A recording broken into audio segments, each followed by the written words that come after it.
Before the fear begins, hit like and subscribe, don't miss the chills. Tell us where you're watching from, and brace yourself for stories so terrifying, they'll haunt your night. The small coastal town of Karda, nestled on the remote island of Hiiumaa in Estonia, was a place where the sea whispered secrets and the forests hid ancient, malevolent forces. The year was 1989, and the town was already a powder keg of tension. The fishermen, who had lived there for generations, believed the waters were sacred, the final resting place of sailors whose spirits demanded respect. The wreckers, on the other hand, saw the sunken ships as treasure troves, ripe for plunder. The rift between the two groups was deep, but it was nothing compared to the darkness that was about to consume the town. The locals spoke in hushed tones about the Horma witches, a coven that had once ruled the island centuries ago. Legend had it that the witches could summon storms, curse families for generations, and even shapeshift into beasts. The fishermen believed the witches still lingered, their spirits bound to the land, waiting for the right moment to exact revenge on those who disturbed the dead. The wreckers dismissed these tales as superstition, but the fishermen knew better. They had seen the signs, the sudden storms, the strange lights in the forest, the whispers in the wind. It began with Dosha Brova, a 16-year-old Russian girl who worked as a cocktail waitress at a popular cafe. Dosha was quiet, unassuming, and well-liked. No one could have predicted that she would walk into the cafe's kitchen one Saturday evening, flood it with gas, and ignite it. The explosion was deafening, shattering windows and sending flames roaring into the night. 14 people were hospitalized, and 5 died. When the authorities questioned Dosha, she was eerily calm. She claimed she had no memory of the event, only that she had felt a presence guiding her, whispering in her ear. She spoke of a woman in white, with hollow eyes and a voice like the wind, who told her to cleanse the town.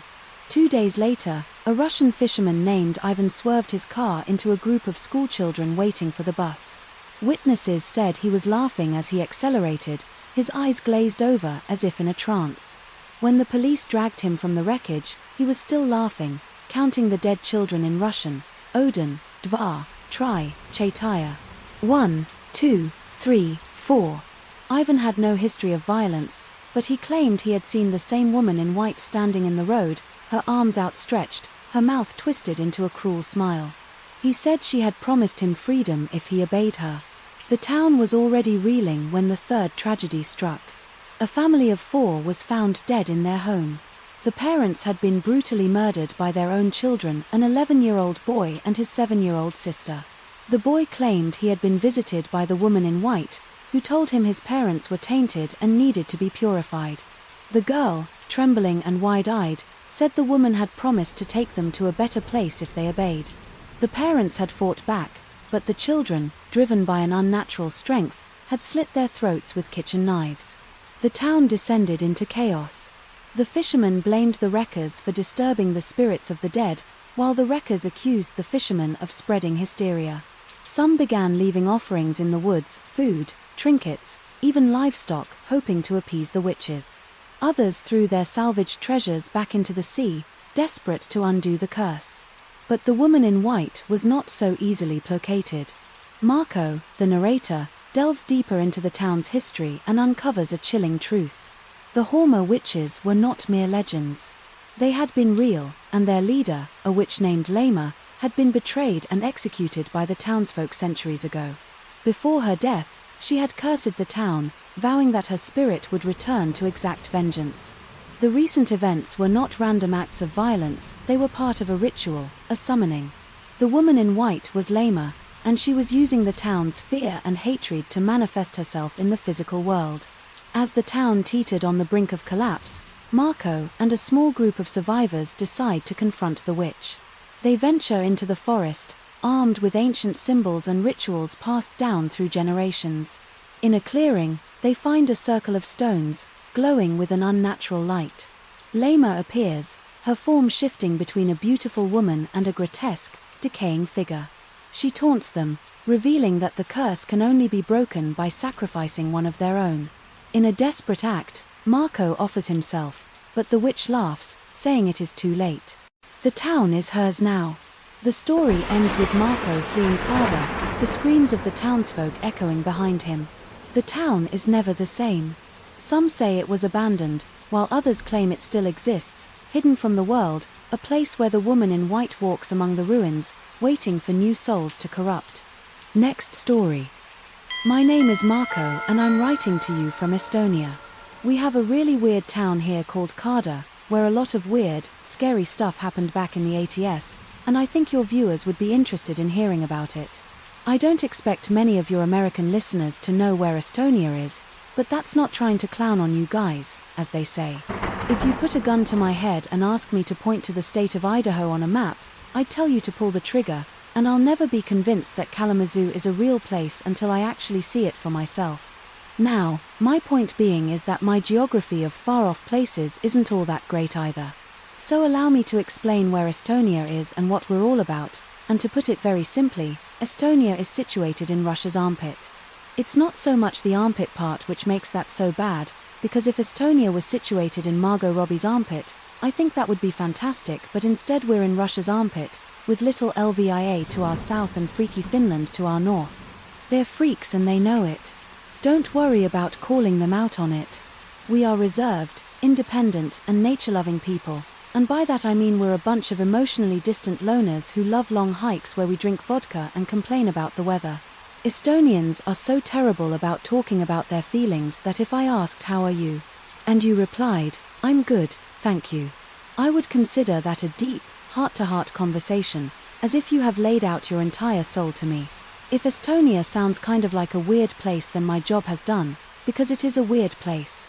It's always been a weird place because you have to be weird if you want to survive, especially when you're a tiny country trapped between the twin titans of Europe and Asia. But from what I understand, things got even weirder when the communists took over. Estonia was communists from the 1940s until 1991, and we tried our best to resist the Russians. But there were too many of them, and after they installed Estonian communists as our government, they started to ethnically cleanse us from our own country. They sent out lots of people to Siberia for a variety of crimes, some real, some imagined. Whilst importing native Russians to try and change the demographics, we went from 97% native Estonian to only 62% native Estonian by 1989, and everyone either worked in the factories or was enlisted into the army, and we became second-class citizens.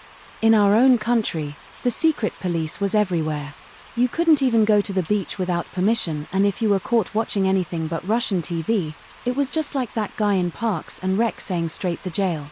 It was a terrible time for us, a time of hatred and paranoia, and the closer we got to independence, the more frustrated and volatile people became, and none more so than in a small coastal town known as Karda. Karda is the only town in the small island of Haya which lies in the Baltic Sea. Most of the people there make their money from either fishing or tourism, because there's a big nature reserve in the center of the island. But the third of Karda's major industries is what's referred to in English as wrecking. Wrecking is basically when a team of divers strips a sunken shipwreck of anything valuable, and while it's not nearly as common as it used to be for coastal communities around the world, the waters around Higham were a hotspot for naval combat between Germany and Russia during World War II. There's a lot of money to be made in bringing back military salvage, but the practice caused a huge rift between cardless wreckers and its fishermen. The fishermen all said that disturbing the drowned sailor final resting places would bring bad omens to Karda. But then, especially during communist times, people were encouraged to dismiss such silly superstitions as relics of an oppressive past. The government then paid much better wages for wrecking than fishing, which further widened the rift between those two groups.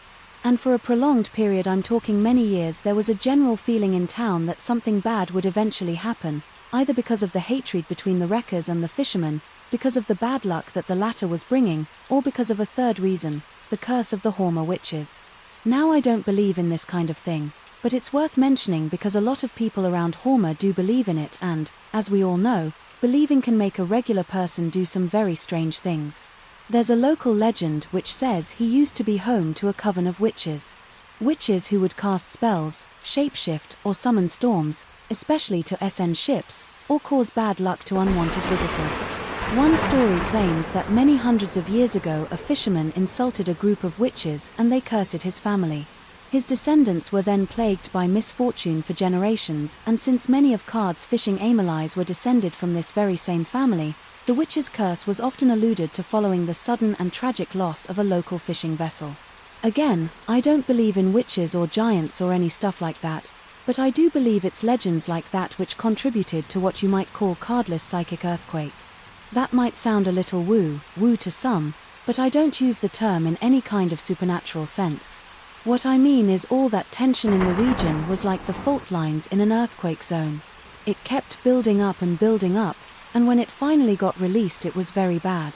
It all happened in the space of just 1 week back in September of 1989. There's another reason that compared this to an earthquake, and that's how there was one big earthquake, then a handful of psychic aftershocks which followed, almost like echoes of the original incident. The first incident, the earthquake, if you will, took place when a girl named Dosha Brova blew up a Russian cafe by flooding the kitchens with gas and then igniting it. The explosion took place towards the end of service on a Saturday evening, so the restaurant was packed and the kitchen staff was in the dining area enjoying some hard-earned vodka after work, and by the time they smelled the gas it was too late. And when all was said and done, 14 people ended up in a hospital, some with life-threatening injuries, and 5 more ended up in the morgue. The authorities were quick to blame anti-Russian sentiment and were ready to use it as an excuse to arrest dissident Estonians who were suspected of raising support for an independence movement. But when it was discovered that the perpetrator was none other than a 16-year-old Russian cocktail waitress, everyone in Kada was stunned. Dosha had no history of violent or destructive behavior. By all accounts, she was quiet, fairly popular, and she did well in school. But what caused a well-behaved, unassuming schoolgirl to suddenly want to blow herself up and take as many people as possible with her? Police were still trying to figure out what the hell had happened when, just 2 days later, a Russian fishing boat worker swerved his car into a line of school children all waiting for the bus to school. He was blackout drunk at 7:30 in the morning, and witnesses said it looked like he deliberately swerved into the kids after putting his foot down in the accelerator. The drunk must have knocked himself out after slamming into a wall because he stayed in his driver's seat until the police showed up to drag him out of it. But when they did, he was laughing. Everyone saw it too, the police, the medics, all the members of the public running around trying to save the kids' lives. They all saw clear his day, because when the drunk saw what had he done, he started laughing so hard that you'd have thought that he was about to piss his pants as they dragged him to the police car. The drunk was shouting Onin DCH, which is Russian numbers counting from 1 to 4. He was counting the number of children that he hit that weren't moving or crying or screaming. He was counting the ones that were dead. As you can imagine, the residents of Kada were in a state of shock within just 3 days. They had the restaurant explosion, then the 4 dead school children and with many more injured, and the local medical clinic was completely full. So many of the kids had to be taken to the mainland for proper treatment. It was so shocking to people that it almost felt like a war started. It felt like we were under attack from some unknowable force from the outside. But after the incident with the kids, people told themselves in typical Estonian fashion, well, now things can't get any worse, so it's all uphill from here. But then things did get worse. There was a big funeral and vigil held for the school kids who lost their lives the morning that drunk decided to smash into them. Everyone in Kada was in attendance, at least almost everyone, because almost everyone being in the streets, then walking to the cemetery together, it made it very easy to figure out who was and who wasn't there, and the more people started to notice that one particular family was missing, the more they started to ask questions and the more they started to become concerned. A small group of people then went to check in on the absent family, only to make a truly terrible discovery. A boy of just 11 had convinced his little sister of around 7 to join him in murdering their mother and father. They woke up early then while their parents were still in bed. They crept downstairs to their kitchen and retrieved a pair of very sharp kitchen knives. Then they walked back upstairs into the parents' bedroom, then cut both their throats while they were still sleeping. Obviously, people don't just die if you cut their throats, especially if you don't get all the major blood vessels. So instead of pumping out blood so fast that they were too weak to move or scream the kids, parents tried frantically to both stop the bleeding and to stop their children from attacking them, but sadly their efforts were in vain. They found the mother's corpse in the bathroom and the dad's in the kitchen downstairs. He passed out and died, trying to reach the phone to call 03, which back then was the Soviet emergency number specifically for medical emergencies, and this marked the 3rd incident of multiple murders within just a week. Then, instead of telling each other cheer up, things can't get any worse, people began to wonder what the next thing would be. They went from shocked and saddened, but still stoic, to almost a full-on panic descending on their town. People wouldn't let their kids go to school. They refused to go to work or do anything remotely dangerous. It was like people were convinced that there was some kind of curse on the town, which there obviously wasn't. But that didn't matter, because if people believe something, they truly believe it, then they can act in all kinds of ways you never expect them to. The wreckers started to throw back some of the more valuable and precious things they'd kept from the great sunken graveyards they'd made their money from. They threw back medals, trinkets, all kinds of things, and in the middle of the night, some men walked out of their houses and tossed their trophies in the cardless harbor and watched them sink to the bottom, all in hopes that it would put the dead sailors' angry spirits to rest. Some of the fishermen, on the other hand, left offerings in the woods for the witches of Higham, who they firmly believed were behind all the horrifying goings. It was like the vast majority of the people in town all fell victim to the sudden, all-consuming and collective madness, one that made them lash out at each other and act in all kinds of bizarre ways. They kept waiting and waiting for the next terrible thing to happen, but thankfully for them, the psychic storm hovering over the town had finally abated again. I don't use that term in the literal sense, but to me it's the only term that actually broaches on what happened during that 1 week back in 1989. Carter went from years and years without so much as a common assault, and then, during the space of just 7 days, a dozen people all lost their lives in a series of senselessly violent acts. It's almost enough to make a person believe in restless spirits or ancient Wiccan curses, but if you ask me, what's to blame is something that's in our programming as biological machines, lines of code. We've been running since the days we lived in caves and the shadows cast monsters on the walls during long and uncertain nights. 2. Next story. Without a doubt, the biggest scandal to ever hit my small Arkansas town was one summer. My NTH grade girl ended up in the hospital after being attacked while walking home from school. Whoever attacked her hadn't just beaten the crap out of her, they'd violated her to the point that she needed actual surgery to repair the damage. The doctor who performed the surgery broke down into tears. During the press conference afterwards, it was his job to tell everyone the good news that the surgeries had been successful and her life had been saved, and he still broke down into tears. Obviously, the next phase was trying to find the guy who did it. The victim's memory of the incident was hazy and she couldn't give a detailed description of her attacker, and so the whole town descended into this total state of paranoia, trying to figure out who it was. State police were running the investigation, while local cops were going door to door or making visits to local schools to make appeals for information, and it was a very intense time. We'd never known anything like it. Either. Someone's getting a speeding ticket around here, and it's all people are gossiping about for maybe weeks, wondering where they'd been speeding to or who they were speeding from, so to go from low crime to woe crime. Well, that was quite something. Everyone was praying the attacker would be found and that they'd be found fast. And then, out of the blue, a local pastor walked into a 17-year-old son's bedroom and shot him point blank in the head. It was his wife, the boy's mom, who called the sheriffs on him, and she was still there screaming bloody murder. When the deputies showed up to arrest him, the pastor didn't resist. He just let those boys cuff him, and then he walked with him to their cruiser and off he went and down at the department. The guy made a full confession, told them the whole chain of events too. He and his boy had been talking and had come to a disagreement. The pastor then walked downstairs, took a pistol out of his gun safe and then walked back upstairs and shot him.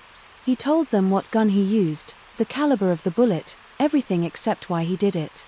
The deputies asked him over and over what it was. He and his boy disagreed over and why it was so bad. The pastor felt he had to shoot him afterwards. But no matter how many times they asked, no matter how many times they phrased the question or threw out guesses, the pastor wouldn't say what caused it. He simply repeated that he did it and asked to be taken to jail. Officially speaking, no one knows why the pastor killed his boy. Just over a week after that 9th grader ended up in the hospital, but off the record. We all know why. It's the reason the girl's attacker was never caught. The only thing that really remains a mystery to everyone is how the pastor found out, because outside of a straight-up confession, it's hard to imagine how a father might come to learn something like that from his own flesh and blood. There's a lot of speculation around here, some of it good-natured, a lot of it not so good-natured. But it also doesn't seem to bother people that they'll never know how the pastor figured out his boy was the one that attacked that little 9th grade girl. Because, however it happened, some folks around here are very much of the opinion that the pastor did the right thing and putting his boy down. Next story. 3. In late August of 1996, when I was just 19 years old, I arrived home to find my mom sitting at the kitchen table. I've been in a house party with my then girlfriend the night before, and following one of my first real experiences with alcohol, I wasn't feeling my best. I walked through the front door into a house so quiet that I thought my mom and sister were elsewhere. But when I walked into the kitchen, I saw my mom just kind of sat there very silent, with a glass of wine in front of her. It was so unexpected, and I was so hungover that seeing her actually made me jump a little. But then that feeling of surprise was quickly replaced by one of dread. Mom never drank in the daytime, and she never just sat around the kitchen table, quiet like that, and so very likely I started to suspect that I might be in for some very bad news. She asked me to sit down, and when I did, she told me that my dad was gone and that he wasn't coming back. I asked if gone she meant dead. When Mom shook her head and told me, no, he just left. I remember floating on an island of relief for a moment before sinking back into a sea of shock, and once I was able, I followed up with a ton of questions asking how she knew where he'd gone, when he left and stuff like that. And the short answer to all of them was, she didn't know. And the harder she tried to come up with any substantial response, the more upset she got. He hadn't warned her, he hadn't left a note. He just packed a suitcase, got into his car, and then drove off to God knows where the conversation ended, with my mom crying and me hugging her while I told her everything was going to be okay. But as I unfortunately came to discover, everything was not going to be okay for the first 2 or 3 months. No one really talked about my dad leaving. There were routine calls and visits from relatives to check in on us, but the discussions focused on our welfare, not why Dad had left or if he'd be back. Anything further than that, anything which rubbed up against the mystery of the whole situation, tended to upset Mom to the point that she couldn't talk about it anymore, and I'd be lying if I said that I didn't feel the same way. But then, after letting the shock fully wear off, all the pain and grief was replaced by a burning curiosity, and one which was only made worse by my mom's deliberate and enduring silence on the subject. She wasn't in denial or anything, and people grieve in different ways, but whenever I brought up the subject of my dad, she'd either start crying or get super angry and start yelling stuff like, "You don't talk to me about that piece of crap. He's dead to me," and I had no choice but to seek answers elsewhere. And since I strongly suspected that Mom was hiding something from me, I did so with great intensity. My first move was to contact one of my dad's friends, his only real friend in fact, who I figured was the most likely to have knowledge of his whereabouts. Dad was an only child and both his parents died before he was 30, but he and his friend Carl had been close since their college days together, which is even longer than he'd known my mom. I thought if anyone knew where my dad was, it'd be him. But when I called him, he said that my call was the first that he'd heard of it. He had no idea why my dad might have left, but he did know a few places that he might have gone, and one of those places was a small town up in the wilds of northern Canada named Wrigley. I managed to rule out the prospect that he'd stayed in Portland because he wasn't going to his job anymore. I then tried his hometown of Lincoln City, but as far as I could tell, he wasn't there either. Then, and only then, did I consider traveling all the way up to Wrigley, the furthest of the 3 potential locations, because doing so would mean driving for 30 hours straight through some of the most remote areas of the Canadian wilderness. And Carl said my dad had spent a summer there back during his college years and frequently reminisced about it. He'd also mentioned wanting to go back there one day. So according to Carl, there was a good chance that, if he had indeed suffered some kind of sudden midlife crisis, he traveled up to Wrigley. Wrigley, which is just over 450 miles from the nearest big city, has a population of around 100 mostly First Nation citizens. It has 1 gas station, 1 medical clinic and the nearest RCMP offices. Over 200 miles away is the very definition of a small town. But to me that was good news, cause there'd be nowhere for my dad to hide. I was warned against any kind of winter travel because it can reach -60 up there during the winter months, and so instead I made sure to drive up in the summertime. I arrived in Wrigley on Wednesday, July 22nd of 1998, after 3 days of driving up from Portland. The nearest motel was over 100 miles away, But since I was only planning on staying in town for around 48 hours at the most, I figured I could just sleep in my car, which inadvertently brings me to my first stop in town, the gas station. Wrigley's one gas station was staffed by a guy, remember, named Winston, and Winston was a great guy who looked to be in his late 30s or early 40s, and we made small talk at first, and he remarked about how rare it was to get any outsiders coming through. That gave me a golden opportunity to ask about my father, so I did while showing him the most recent photo that I could get my hands on. Winston didn't recognize him from the most recent photograph, but he did recognize someone in the second picture I showed him, which I fished out of all the possessions my dad left behind. It showed a much younger college-age version of my dad, along with a similarly aged woman. Both were dressed in hiking gear and were standing on either side of a large rock, pointing at what appeared to be some kind of mineral deposit running all the way through the center. Winston recognized it as Hunter's Rock, a landmark about 10 miles outside of town.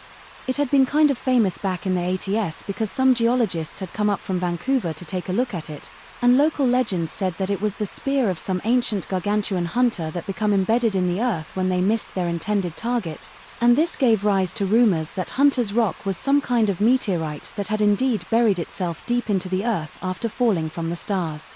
The geologists' arrival caused quite a stir in town because, while many were excited to learn the truth of the rock's origins, others believed applying such scientific rigor would be disrespectful to the beliefs of their ancestors. The rock turned out not to be any kind of meteorite, nor was it the gigantic spear of some titanic hunter of yore, but interestingly enough, the geologists estimated that it did extend deep into the earth, potentially for almost a mile, and unless the area was actually some kind of extinct volcano, he had absolutely no clue how it had gotten there. I say all this because I was very interested to know why my dad had visited the place. I didn't remember him having any kind of interest in geology, but then again he might have figured seeing that it was just something to do while he was in the area. But then, after Winston filled me in on Hunter's Rock and I showed him the pictures one more time, he started staring intently at the girl in the second picture. He asked if I knew who she was, and when I said no, he asked if it was okay if he took the picture into the back. While he made a phone call, he proceeds to tell me that with about 80% certainty, the girl in the photograph was the same one that had gone missing back in the early 70s out near Great Bear Lake. He said that there were some people that I should check with to be 100% sure, but that her face was remarkably similar to the one that he'd seen on missing posters back when he was a kid. I then asked him who he needed to talk to in order to be certain, and he told me that I needed to visit the local government office, which was inside of the town's medical clinic. Since I arrived in the very late afternoon, the office would be closed until the following morning. So after Winston wished me luck in finding my dad, I took a walk around town and then headed back to my car. The next morning I walked over to the gas station to get some coffee and breakfast and swapped small talk with Winston before heading over to the clinic. There I met with Erwin, chief of the Pedikee First Nation, and while that sounded like an awfully grand title, he told me he felt like little more than a clerk at times and that his title was almost purely ceremonial. He was a welcoming and generous man, and the moment I met him I just knew that he'd be willing to help. But unfortunately Chief Erwin had some bad news to share with me. The chief, who operated out of an office of the size of a broom closet, was happy to welcome a rare visitor into town and, assuming I was some kind of tourist, offered to answer any and all questions I had. He even offered to set me up with a guide who'd take me around the area in an off-roader so I could see all of his tribal lands from the comfort of a passenger seat. But when I told him my story, as in that I was looking for my dad, his face softened. Then when I showed him the second picture, the one from what I assumed were his college days, I'll never forget how the chief reacted. He went from happy and smiley to having looked so cold it almost scared me. And then he simply said, "I think you and me should step into my office now." It might sound morbid to some, but I was excited. He was clearly in possession of some valuable information, the exact thing that I'd driven more than 1,500 miles for. But what he told me raised many more questions than it answered. Chief Ern told me that the girl in the picture was named Susan Calvert and was a King's University graduate who disappeared in the summer of 1973. But then he pointed to my dad and told me that he'd been one of the potential suspects arrested by the RCMP and that he'd been questioned in connection with Susan Calvert's disappearance, not once but twice. Obviously that was all very shocking, and again this might make me sound like a kind of psycho. But it was progress, solid progress. For the first time in literally 18 months. Everywhere I'd gone, everyone I'd turned to, it had all been dead ends. So even if it was bad news that my dad had potentially been a murder suspect, it was still something solid to cling to, which gave me an idea on why he might have left us in the first place. I mean, think about it. You're in college, you head up to Canada for a summer hiking vacation, you meet a girl, maybe fall in love, but that girl ends up going missing and you're one of the suspects. That'd be just about enough to screw anyone up for life, I mean provided you weren't the cause for her disappearance. So by that point it seemed highly probable that Dad had made a late-life pilgrimage back to Wrigley to get answers about the girl he loved and lost. That last point kind of circles back to why I was so suspicious. Mom was hiding something from me. She was so upset then, so angry at my dad, and it made me think that she knew something about this girl, Susan, and that my dad's sudden disappeared might be connected to her own. Chief Irwin went on to tell me that Susan Colbert's remains had never been found, so no one had ever been charged in connection with her disappearance. But he also mentioned that her last known location was in the jaws of Great Bear Lake, out in what are known among the tribes as the Sutter Lands, and that was where the Mounties had found her campsite, totally abandoned but also totally undisturbed. He took a good look at the more recent picture of my dad before telling me that he hadn't seen him. But the chief was also quick to add that if Dad had been heading straight toward Hunter's Rock, there was no real reason for him to stop back in town, especially if it was a place that held the bad memories of being arrested, if he wanted to really look for the missing girl, or even if he just wanted to pay his respects at the place that she was last seen alive. It made sense that he went straight up to the Great Bear Lake, at least if he was up there in Canada and not some place house entirely. And the only issue was getting there from Wrigley. It was about a 200m drive to get to a place called Deline, and if you didn't have a decent 4x4, which obviously I didn't, then there was no point trying to make the drive. But even if I did have one, I was still looking at a 30m hike out into the marshlands through all kinds of crap and mosquitoes. Yes, they still have them up there to the place Susan Calvert's campsite was found. I could go through the process of hiring a 4x4, driving up to Deline, then hiking for 3 days through some pretty hellish terrain, and it could end up being for nothing. Granted, I considered it all a very noble pursuit. There was literally nothing more important to me than trying to find my dad and potentially bring him home. But, like any great effort, the spirit was willing. Yet the flesh was weak, and in my case my bank account was even weaker. I simply couldn't afford to extend my stay by another few days, as I'd already taken a whole week off of work and had spent a ton of money on gas, motel rooms, and road food. It was either throw in the towel or call Mom and beg her to transfer some money into my account. I'd then have to call work and risk getting fired after begging for a few extra days off, when I'd already put my manager in a pretty bad bind by requesting a week off at relatively short notice and call it quits, and then maybe heading back at a later date seemed like the logical course of action.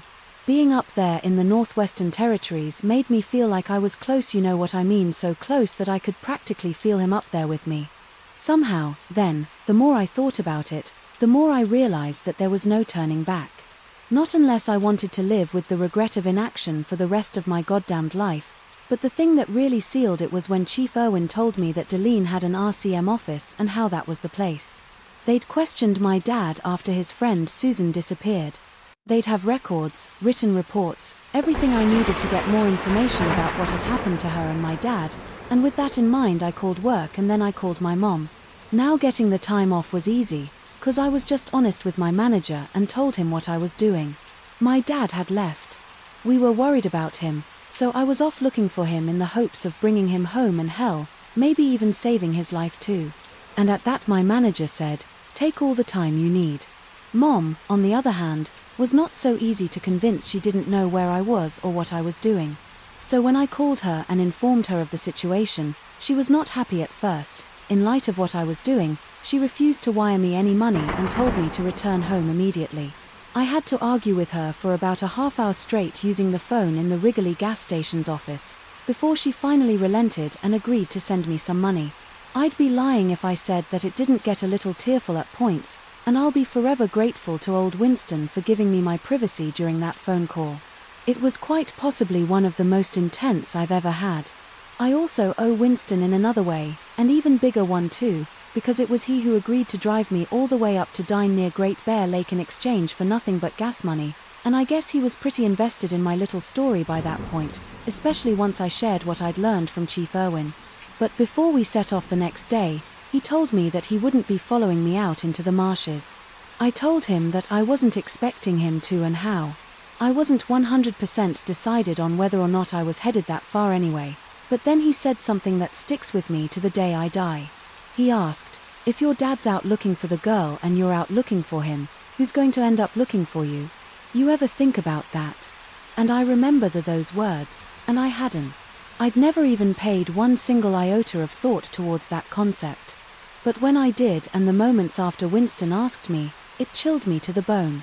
On the drive up to Deline the next day, Winston managed to completely talk me out of walking 30+ miles into the marshes. If my dad was out there and he hadn't gone completely crazy, then he would have had at least some basic camping gear with him, whereas I didn't even have a tent, let alone enough camp food or the right footwear to make it through 30 miles of marshy wilderness and back. And so realistically there was no going after my dad in the Sorulance. But what I could do was check in with the RCMP up in Deline, let them know about the situation with my dad, and then give them my contact details so they could get in touch if there were any sightings of him. And maybe, just maybe, someone up there would be able to tell me more about why my dad was arrested and connect Xun with his friend's disappearance. It took us about 5 hours to get up to Deline, and then, when we arrived, Winston drove us straight over to the RCMP office, which thankfully was right next to a grocery store. He said he'd pick us up some sodas and hot food, and then I headed into the office alone.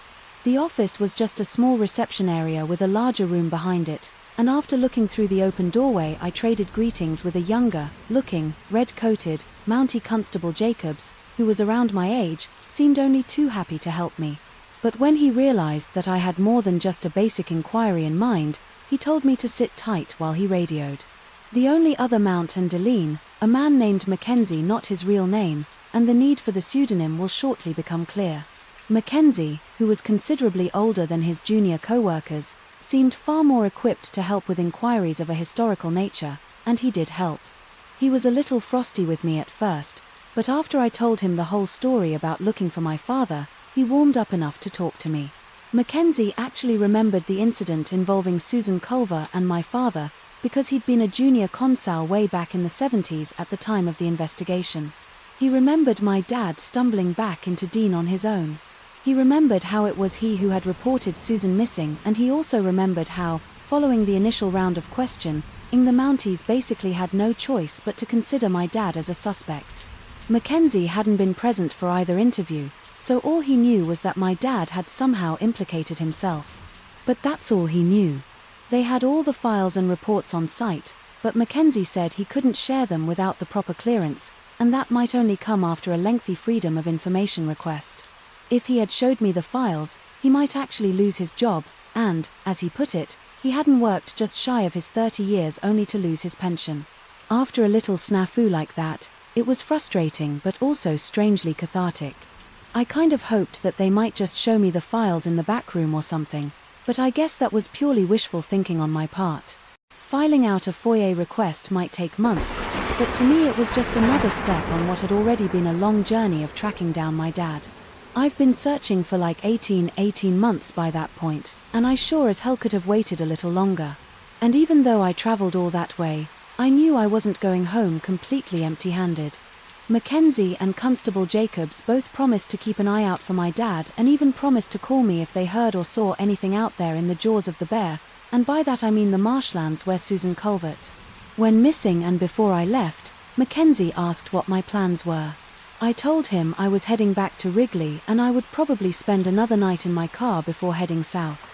In the morning, he wished me luck and I thanked him, and then I walked outside to meet Winston near his truck. He picked us up some sandwiches, and then, as we got on the road back to Wrigley, I gave him the lowdown on what the Malleys had told me. Winston said that he'd been keeping me in his prayers, hoping that I'd get my hands on those interview tapes sooner rather than later. I wouldn't say that I was a religious person, not by any stretch, but sometimes, just sometimes, I think Winston's prayers found someone's ears, because that night, as I was trying to get as much rest as possible prior to my drive back south, I woke up to hear someone knocking on the glass of my car's window. Then, when I looked outside and saw a distinctive red jacket, I realized who it was. It was Mackenzie, the Mountie from up in Deline. I lifted my seat up, opened my car door, and he asked if he could come sit in the passenger seat, and I told him sure. Then, when he climbed inside, I remembered that he reached into his pocket and produced a cassette tape with a scribbled label. I couldn't read it right away. I had my internal lights switched off so I wouldn't kill my car's battery and be stuck out there, but I had a strong feeling. It was something very specific, something he definitely should not have been showing me. Mackenzie told me to turn on my car's tape player, and so I did, and then, after he slid the tape into the slot, my suspicions were confirmed. It was the tape with my dad's first interview on it, the one from before he was arrested. Since he wasn't considered a suspect during the first police interview, my dad was very forthcoming with certain pieces of information, and as it turned out, he and Susie, as he called her, were out camping near the marshlands. When Susie got up in the night to go pee outside the tent after Susie's exit woke him up, my dad had simply rolled over and attempted to go back to sleep, but just seconds later he heard Susan Calvert scream. Dad said that he rushed to put his boots on, grabbed a flashlight and then ran out into the night to see what had scared Susan so badly, and that, according to him, as when he saw them, one of the interviewing Mounties asked my dad who they are, and my dad responds by saying that if he tells them they'll think he's crazy. Dad then says something about how, if he knew they were out there, he and Susie wouldn't have gone anywhere near the place, not in a million years. One of the Mounties then asked my dad where they took Susan's CVR, and Dad said he didn't know, but wherever it was he knew Susie was probably dead. She had to be, because there was no way that she could survive what they were doing to her. Again one of the Ms asks who they are and Dad explodes. He asked one of them, "How do you guys not know you live out here?" And all this other unhinged sounding stuff like. It's no wonder the Mounties assume that he murdered Susan Culver, because he really did sound out of his goddamned mind. The Mounties asked a few more questions, but with each answer my dad kept getting more and more agitated. He didn't know why they didn't take him too. They hadn't seen anyone following them over the previous few days, and he couldn't explain why there wasn't a drop of Susan's blood anywhere, despite my dad's claim that they were violently attacking Susan. And after that the Mounties announced that they were terminating the interview and the tape went dead. When I asked Mackenzie if he'd brought the second tape, he shook his head and told me it wasn't worth listening to, and based on what my dad had said during his first interview, the Mounties placed him under arrest on suspicion of Susan Culbert's murder. Remember, my dad said that he knew for certain that she was dead, but then put him through a second round of questioning. But the reason it wasn't worth listening to is because my dad totally stonewalled the two Mounties asking him questions when he figured that they might at least partially believe his story. My dad was very chatty, but then, once he realized that he was a murder suspect, he did the smart thing and didn't say another word until he was released due to lack of evidence. Mackenzie said that after he was released my dad left town. But the search for Susan Culver continued for another 10 days, and the search and rescue team found the campsite that she'd shared with my dad. But they didn't find any trace of the girl herself, no clothes or blood or human remains, and the search effort was eventually called off, and many years later her parents had her declared dead for some sort of legal purpose, and she was taken off the missing persons register up there in Canada. But according to Mackenzie, there was something in the files that caught his attention. At one point towards the end of the search, a dog from an RCMP search team ran off and was never seen again, and the dog's disappear and sparked a whole new search and rescue operation, a kind of mini-search. Within the larger effort, Mounties searched high and low for this missing hound as well as Susie Calvert, but neither of them were ever recovered. Mackenzie said the dog's disappearance was eventually put down to an operational hazard and it was mourned and then replaced. But he thought that there was a lot more to it than just a dog getting a little overexcited and then drowning in a marsh. Remember, they never found Susan's body or the remains of that dog. In which case, where the hell did they go? Mackenzie finished by saying that in his opinion my dad and Susie Culbert had come across some kind of grow site, either marijuana, opium poppies, or maybe both, and it was quick to add that he had absolutely no proof of that theory. But very little explained some of the comments my dad made during that first interview. After I expressed my gratitude for bringing me the tape, Mackenzie left me to an uneasy sleep. It was weird hearing my dad that young, though he sounded a lot like me whenever I heard my own voice on tape. But that's obviously not what stuck with me that night. It was what he'd said during that first interview, along with how he'd said it. Now, driving back, I had these strange, mixed feelings of sadness and fear. I'd never felt so close to finding my dad and, at the same time, he'd never felt so distant. All his life he'd probably been dealing with the aftermath of what had happened up in the Northwest Territories, and I can't speak from my mom because I still don't know to what extent she knew all of this, but personally I had no idea, and that was almost 2 years ago and at the time of writing. Now this is in April of 2000. I'm still no closer to finding out the whole truth about my dad's disappearance, but these days I have a much better idea of where to look, and now that I can hold my own on a solo hiking trip, I think I'm just about ready to go looking for him. I'm planning on heading back up to Deline in the summertime sometime, possibly in June, and I'll be sure to write up everything I find. I don't know how many of you will actually read this, but I don't care. This is good for my sanity, and when I find out anything else, this will be the first place I post to. I imagine that I'll be posting another blog in a few months, and if I don't, I either found my dad or something else happened. I guess we'll just have to wait and see. Hey friends, thanks for listening. Click that notification bell to be alerted of all future narrations. I release new videos day at 3 p.m. Eastern Standard Time. Next story. This happened 2 years ago. I had just moved, my first time living away from home, about an hour and a half away. I was working on a camp for kids' activities in 2 enormous cabins in the woods. The entire staff resided. Each room held around 40 people, 2 or 3 to a space. You can therefore appreciate how big this cabin was. Everyone grew very close to one another. Some of them had worked at this particular camp together in the past, since we all knew one another and frequently hung out in the rooms of different friends. None of us locked our doors. My job at this camp involved working with the kids during the day and working the bar in the evening for the staff, teachers, and parents who had brought their children. My roommate and I were both working evening shifts at the bar. One night, because she was working a different shift, she finished a few hours earlier. Mike, my roommate, returned to the room to read. While she waited for me to finish so that we could watch a movie, my phone began ringing with her caller ID after she had been gone for about 5 minutes, the amount of time it takes to travel from the bar to the cabin. The bar was largely empty that evening, with only staff present, so I answered the call. There was silence on the other end of the phone. When I answered it, I attributed this to her accidentally dialing my number and hanging up. A friend who lived across the hall from us called me again a minute or so later. I had to return to the room right away, she told me. As a result, I asked the co-worker to take over, while I quickly returned to the room. About 5 people were standing outside my room as I walked down the hallway. When I enter, Mike is just standing there sobbing. Unlike her, our room was covered in our belongings. Please note that this is extremely strange because I'm certain I have OCD and frequently cleaned her and my side of the room, even though she didn't want me to. He continued by informing me that her phone was missing. She had no idea what I was talking about when I asked her if she could call me before I returned to the room. This indicates that whoever stole her phone was immediately aware of who to call. Also, after she left the office, since her phone was essentially worthless, stealing it would be pointless. The maximum £10 mobile. We began to notice that things were missing a few days later, but not things that typical thieves would steal. They could have taken a PlayStation, a laptop, a Kindle and games. Instead, they only took my bra and underwear, some clean and some dirty. We all knew each other because we lived and worked together, which made me feel particularly sick. I received several calls from Mike's phone during which nothing was said.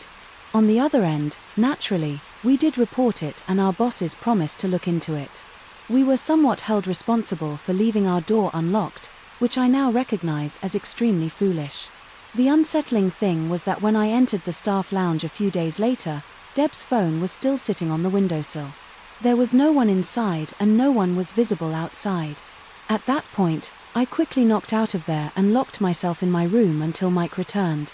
We never learned who it was and nothing ever came of it. However, I am positive that it was someone who knew us both well and knew when we would both be leaving our rooms. I still have no idea who broke into our room and stole my underwear, my roommate's phone and our belongings. However, I have undoubtedly learned a valuable lesson. I must never leave my door unlocked as some distasteful creepers are out there. Never have I felt like I was sufficient. You have probably heard this story before from a great number of people. When given a choice between what I wanted to do with my life and what I should probably do with it, I entered the rat race because it would put food on the table and increase my chances of earning enough money to support what I wanted to do. Unfortunately, my hometown of Cheyenne, Colorado, has no sculpting jobs available. It's safe to say that having an accounting major and enrolling at Laramie Community College won't help fill the growing hole in my life. Neither is being forced to work for Uber solely to cover expenses, knowing that money could be used to purchase supplies, hire a promoter, or pay for my work to be displayed at expos in Denver, but is instead being used to pay for tuition books and any new software that our professors force us to purchase, which is only ever used for one semester and never used again. It makes me physically sick, especially if it means dealing with all the nonsense I have to deal with at work every day. I wonder why I chose to use driving strangers as a means of transportation. Whether because of rude customers, unprompted one-star ratings, or trash left in my car. I experience at least 30 of the situations mentioned above for every amusing exchange or funny joke, not counting any additional ones. This is how I remember college. No matter how much sequel I took, one night I could not fall asleep. I guess I got caught up in one of my existential spirals again and started to wonder repeatedly if I would ever achieve my goals in life. We've all experienced those moments, but as I got older, mine seemed to worsen. For those unaware, driving for Uber allows you to take part in a weekly promotion. For instance, you received $200 if you make 50 trips, or you can earn $300 by making 70 trips. I decided I could get those rides in, and perhaps even take a few days off. That night, as I lay awake in bed knowing that was just a few trips away from earning an extra $350, you learn to value those on a level you never did when you have to get up at 4 o'clock in the morning every day. I then snatched up my keys and left for work 3.5 hours later. Quickly I had picked him up from Denver and was taking my last evening client to his cabin in the mountains. The fact that these trips always took you far away from practically everywhere else made me hate them. On the one hand, however, they were always guaranteed expensive fares. Additionally, there was usually a decent tip. I wish I had half as much money as the cabin owners, plus, since you wouldn't be on the congested city streets. They were great for relaxing and taking in the scenery. However, this resulted in another existential crisis for me tonight. As I imagine, everyone from high school was in better places than me and had left Cheyenne altogether. I'm relieved that the journey is almost over, so I can try blasting music to block out my thoughts. I dropped off my client, who kindly left me a cash tip of $30. After receiving it, I had to make a pact that I would never again spend half of it on lotto tickets. I bid you good night and type the homeward directions. Even though the sequel didn't start working until 3 in the morning, I still got the promotion and had enough cash for one gas tank. I peered out the window at the full moon, followed by the ground below, the distant city lights and the miles of woods around me. If I had to be stuck in some rural community with a population of 4 digits, at least it would be a town this beautiful, I reasoned. Suppose you don't want to unintentionally succumb to the urge to jump off a cliff while standing on the edge of one. In that case, you shouldn't be driving down a mountain while your eyelids feel like they cost £100 each. But for me, rolling the window is always the perfect solution. I was standing there when a group turned to me and inquired about my well-being. Fearful, I reached from my gun the park ranger from earlier, who said was one of them that I then recognized. "Is their unwind son? You have been on our search list." What I queried. He moved steadily toward me while holding up his hands to dispel potential threats. "Your wife informed us that you weren't coming home." I turned away from him and took my phone in my free hand. The display went on. It trembled. I looked at the screen's date. It had been 4 days. Over 60 missed calls, voicemails, and more than 100 texts from my friends and family were received. No, I don't think I spent more than an hour there. The park ranger then said something that caused me to start crying. 4 days have passed since you vanished." When I heard him say it, I was fully aware of it. A few days later, things appeared to have calmed down. I stayed in the hospital for a few days. When I finally saw my wife, I hugged her tightly. She questioned me, non-stop. I promised to explain everything, and I did. When I showed her Luna, she grinned. She told me there was no chance. It was actually Luna, because she was obviously perplexed, though it might have been the only thing that got me through it all. She went along. June listened as I told the sheriff about how I spent a day or two, possibly in a small hollowed-out tree on my final day in the hospital while holding Luna on my lap, how I tried to use my gun to kill small animals and how I rationed my food. It was the most logical justification I could think of for using so many bullets. When the sheriff questioned how I managed to stay so clean and shaven during my 4 days of being lost, I nodded while he poked a few holes in my lies. I used my card of confusion at that time, but June was aware that I was lying. She entered with a smile, and it didn't matter that he is secure and at home is all that matters. The local newspaper reported on a hiker who went missing and returned safely with his wife. I was asked if I wanted to be quoted in any way. I just instructed them to thank everyone for their time and effort. I at last made it home. I let Luna down at the door. As June and I entered the kitchen, she started brewing some tea. She asked, turning around with a worried and sad expression. I anticipated this. I was unable to lie to June. No, she pulled the phone out of her pocket. When I told the park rangers about it and they laughed at me, you claimed the blizzard appeared out of nowhere and found a cabin.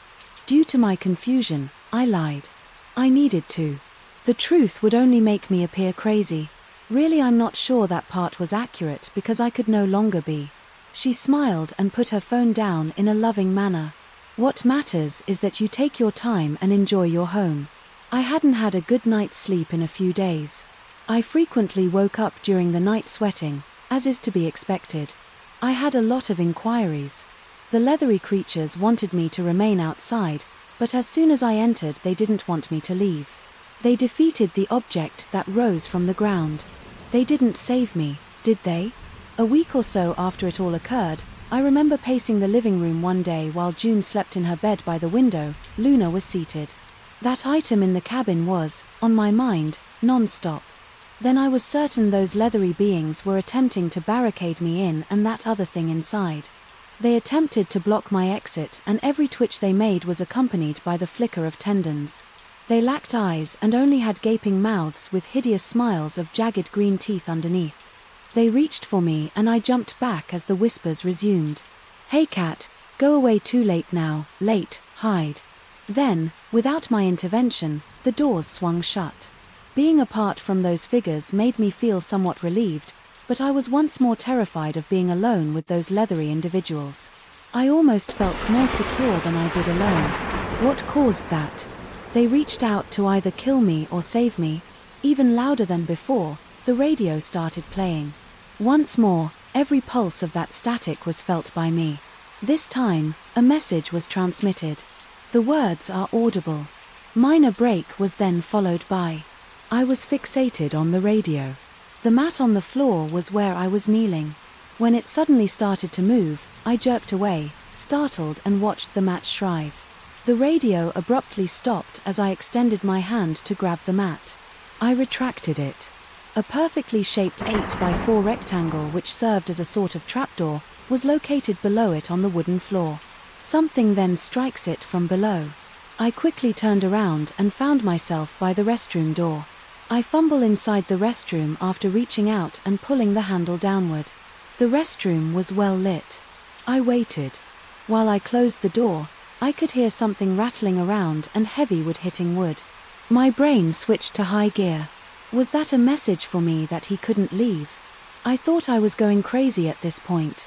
I stood up to look at my gun. I counted and checked the bullets.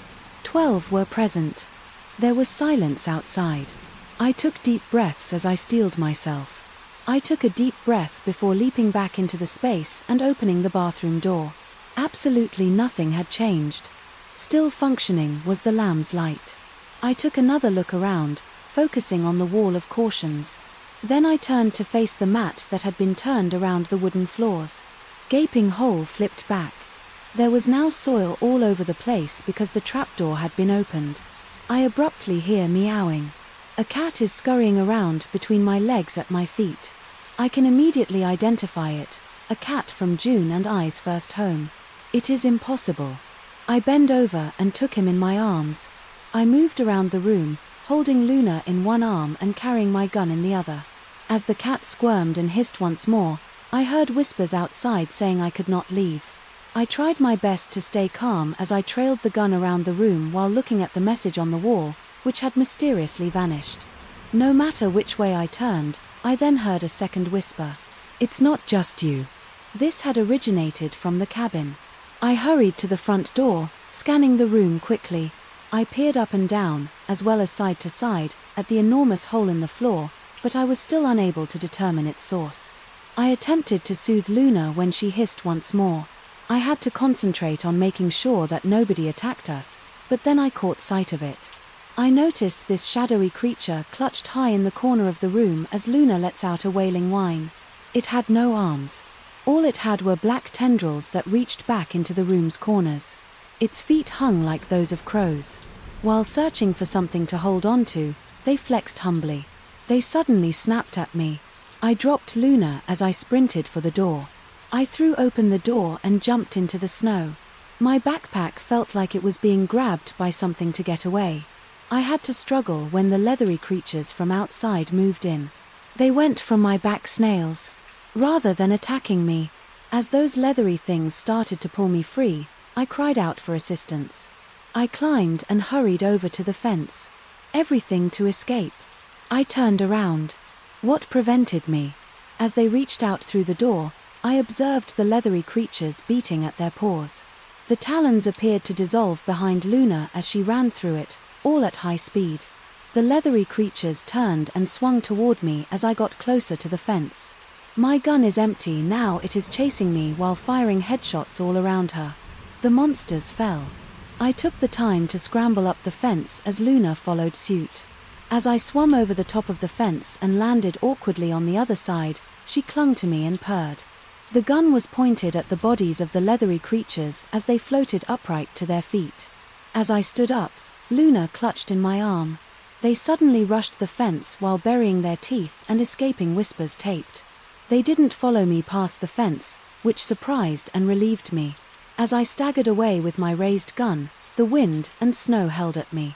As I turned and limped back, moving as quickly as possible, I holstered my gun and stuffed Luna into my jacket. For how long I was stumbling through the snow I wasn't sure. I experienced that forgetfulness again. I felt panic and reached for my right side, but the gun had vanished. I felt around my left side. That was it. I ran. With what little energy I had left.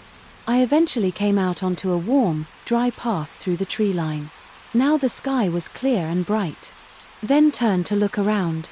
Still no sounds or other indications of life. I could only make out the tracks I had already made. I stowed my phone and told myself to it. I started to scale the fence, glad to be free of the knee, even for a brief period. There was deep snow on the other side. I stopped and sank into the snow. The snow on that side wasn't as deep. For some other mysterious reason. I turned to face the cabin and noticed that the door was still ajar and the smoke was still exhaling. Then I noticed something just to my right. It was my hand jerked to my hip before I realized my gun was still on the incorrect hip, the precise silhouette of a man facing me. All dark, motionless and, incredibly, sinister sent a shiver down my spine.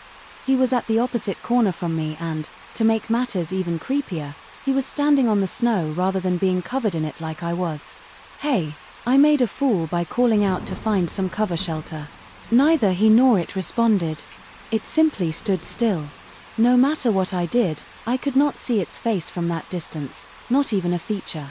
Its skin didn't appear to be skin from this distance. Rather, it appeared more like leather. The silhouette moved in step with me as I stepped to the side in the direction of the cabin. Both it and I paused.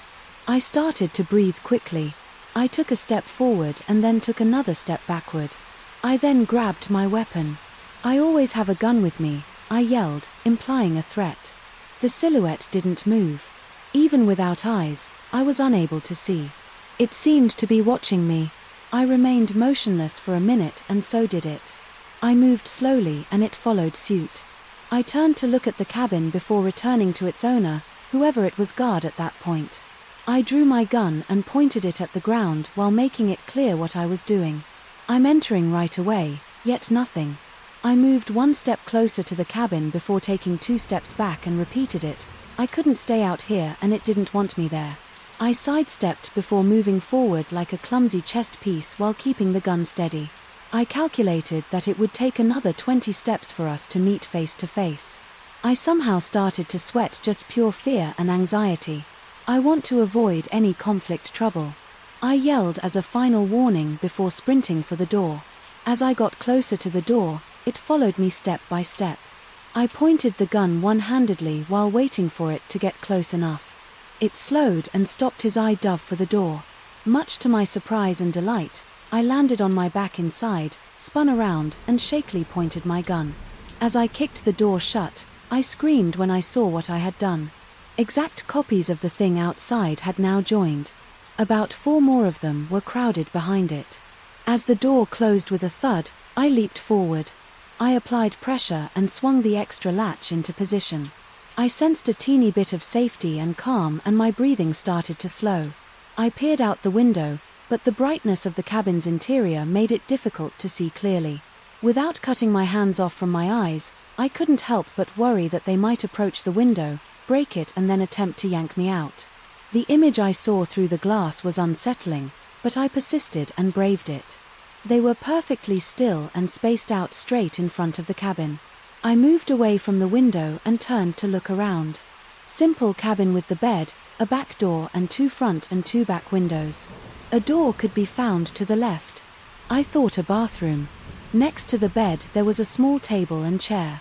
On top of the table there was an outdated radio and a small amplifier.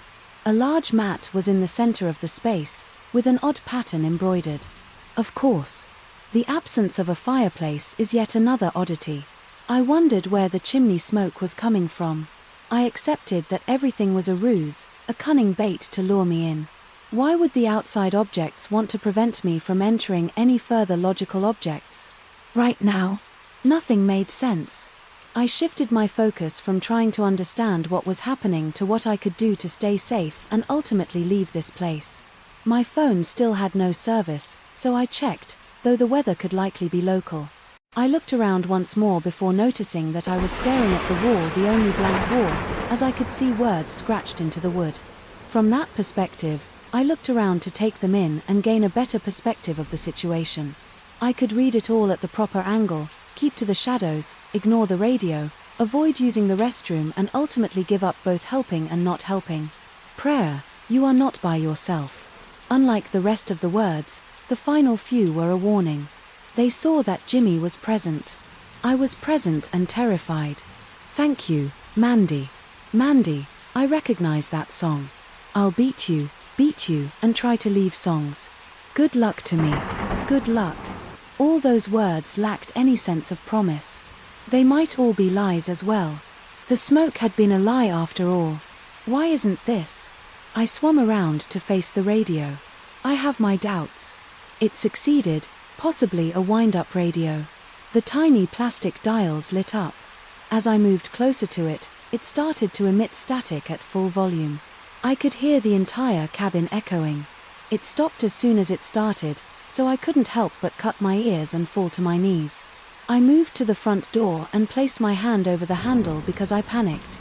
A sudden feeling of urgency descended from light seeping through the cabin's door cracks from the exterior floodlights. I kept thinking that I needed to get out. I've got to the back door. I dashed. As I reached the location, my shadow obstructed the light coming through the cracks and outline of one of them. Another shadow crept over the light gaps as I turned and sprinted back to the front door. These bizarre things I believed. When I pulled the trigger, I fired 2 rounds through the door. There were only the dying floodlights and spine-tingling whispers. There were no screams or pained cries. He cannot be led outside, and panicked even more. My hand went to my phone. I looked at the lock screen, which showed a clock bouncing between different times, 1800 hours, 2100 hours and 1400. It repeatedly cycled through different eras. I squinted my eyes and winced. I didn't see the piece of paper until I cautiously approached the table by the bed. It appeared to be an index which, at this point, was not unexpected. It featured squares with letters of the alphabet from A to Z and a number next to each square. I was represented as 1, BS2, and so forth. After something clicked, I double-checked my phone. It was repeatedly jumping in the same pattern. 18,000, 120, 100, 1400. I understood that 14 was in and that 18 would be our 21 and you run. That warning is terrible, I thought. Superb guidance. I then started to walk around the room while holding my gun in my right hand. My left hand, which had been dominant, suddenly felt weak, as if there were a health issue with me. I tapped my head to think, but nothing new came to me. I went to the front door and opened it in a single swift motion. When I opened the door, all 5 figures I had seen outside darted at me. Instead of running, they appeared to flicker. In my opinion, I recognized them for what they actually seemed to be. They had dark skin, but it wasn't actually skinned. It resembled latex, stretched over protruding bones and joints, and was dark and leathery. Yes, I do newly arrived in town. Since we got here I've been niddling to get up here. He greets you. Do you have a lot of hiking experience? Yes, I've been doing it for a while.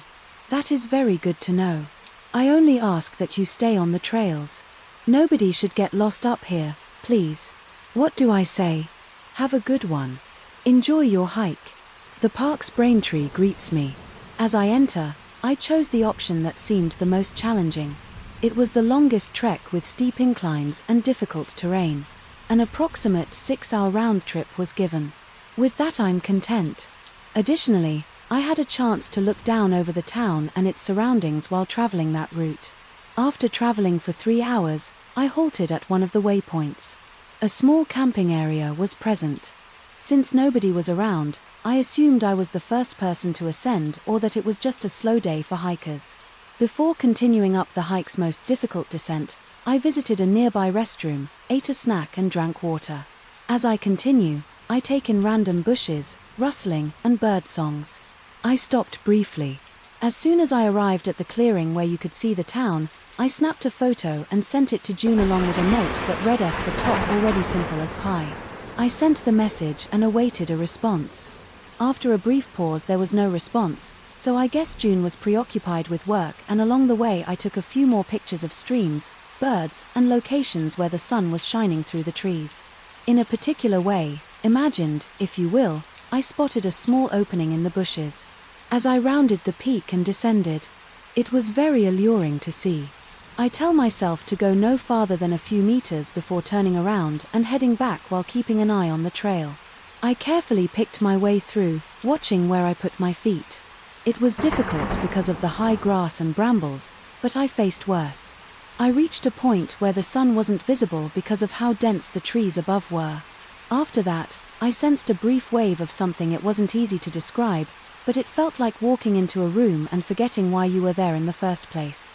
I didn't feel lost or confused, I just felt uneasy. The silence also alarmed me because there had previously been noises, but now no rustling or bird was tweeting. My brain switches into defense mode. A predator must be nearby, it must be. I quickly browse my recollection of the display board. There had been no mention of any actual predators. Foxes were listed as the largest animals in this area. My phone was fumbled out of my pocket, still no sounds. When I opened it I discovered a message from June. How are you doing? I gave a response up top. I put my phone in my pocket before turning to re-enter the trail. Just to be sure I swiveled my head, I quickly visualized where my gun was on my left hip. It was on my right hip for some reason. So I reached to make sure. That's strange. I said I'm a left-handed person, so it's odd. I gave it no thought. A wind flew in at me as I made my way back onto the trail. It was mild at first, as is to be expected, but it quickly expanded and grew. A few tiny white flakes also entered what I questioned snow. How before I could reach the trail? A snowflake whirled toward me at first, flaky, heavy, and persistent. I crept up on the trail knee-deep in snow. The sky was blue. Currently the sky is grey and cloudy. There were a few cloud puffs in the sky a short while ago. Nothing about this makes sense. I pondered. My wife's month is summer, June. I looked to my left and right with smudged eyes. Even though it was now covered in snow, I knew the trail that led back down was to my right. How is this possible? I kept speculating. It didn't make sense at all. It had no justification. I retreated into the brief gap to get protection from the wind because the wind and chill were cutting deep. There was a warmer sensation. Howling white and warm greenery made for an odd contrast. So I made the decision to retreat further into the tree line. I quickly got the impression that the wind and chill had subsided, but the shadows persisted. I reasoned that it would be best to find somewhere warm to wait out this unexpected blizzard even further in, as I had anticipated it would be warmer and it was the tall grass and thorns seemed simpler to navigate. I frequently looked back while keeping a close eye on the exit. I looked for my gun once more. Right hip. No, it was actually the right hip. Yet why? Up ahead I noticed the clearing. Although a little cloudy, there was no snow. This made no sense. I moved on to find a location with better lighting. It started to get dark as I got closer to the clearing. At first there were only a few flakes, but the snow became deeper as I entered the clearing. What on earth is going on? I thought I had checked the weather before coming here. I noticed a row of trees swerving to the right. As I followed them, the grey sky quickly turned into night like walking into a dark room. It happened so quickly that my eyes didn't even have time to adjust. I turned around, added darkness when I went through my foot. The pathways seemed thinner in the thick grass. There were no visible breaks or falls. At this point I was shivering and huddling my arms close to my body. This was really odd. Even stranger was the swirling snow, which made no sound despite the strong wind, also the tall trees in the area. There was no sound transmission, nothing. I may have rounded into some deeper grass and snow at one point. When the snow stopped falling, the wind stopped and I was left in an open space of light until my eyes got used to the light and I could see what lay in front of me, a log home. It seemed like a small mercy until I realized that there was a wire fence and barbed wire around it. Every corner post of the fence had floodlights atop it and was higher than the fence. Although the snow had stopped falling and the wind had stopped, the chilly air persisted and I could feel my face becoming numb from the cold, along with the fenced-off cabin in the middle of the woods and the mysterious blizzard. I found it strange that I could not see my breath. Instead of coming in clouds, as it should have, it didn't. About 100 meters inside the fence's perimeter the cabin was located. I moved closer while keeping my hand on my gun undrawn and scanning the area. The door was open, the light was on and a steady stream of smoke was coming from the chimney. Someone may have just gone outside to get more wood for the fire. The snow around the cabin was actually undisturbed. I was drawn to the fence by the Hitzler. On the fence I noticed something unexpected. Do not disturb, stay out. Trespassers will be posted signs, and one crude sign written on a cloth with some brown paint stood out from the others. It read, "Don't." I normally follow the rules, but the cold induced me to do the opposite. Despite how clearly visible and well placed the warning signs were, I reached into my pocket from my phone. The previous screen was still present. I called June. After sending her a message and cursing myself, I learned there was no service from the dial tone. I looked down at the display. There are 2 new messages from June and no bars or internet. "Please call me. I love the view." I responded with a message, "Baby, I'm fine, situated a cabin, I'm going to stay until the snow stops." That snowstorm appeared out of nowhere. "Adore you, of course," the message. I haven't sent it yet, but I need some protection. The only position open at the time was the factory overnight shift, which began at 11 p.m., so I had to find one. On a Friday evening, I slowly backed out of our driveway and onto the country road before turning left onto the two-lane road that led back to town. I continued winding until I was close to the first intersection. Another country road came down off the ridge and there was a 3-way stop sign. I've stopped here countless times, always pausing to look up the hill. Tonight, however, I noticed tail lights shining in the pitch black obstructing my path to the stop sign. I stopped behind the car in front of them, curiously wondering what was wrong and why they were stopped, but there were no hazard lights or signals to guide me. I waited to see if they would cross the intersection as I watched. They didn't, and the driver's door soon opened, allowing a big man to exit. Although he had a somewhat rugged appearance, this man was not unlike the other hard-working country folk I frequently saw in the city. I rolled down my window a crack as he approached my door and waited to see what insignificant issue was preventing me from arriving at my shift. In time, he peered through my gloomy window at me. It appeared as though he was evaluating me. He also looked into the back of my car to check if I was alone. I wasn't too terrified at this point. I had barely rolled down my driver's window and my door was locked because I didn't know anything about cars. I immediately told the man that I couldn't help in any way, as he described some car trouble. He said I just need a jump.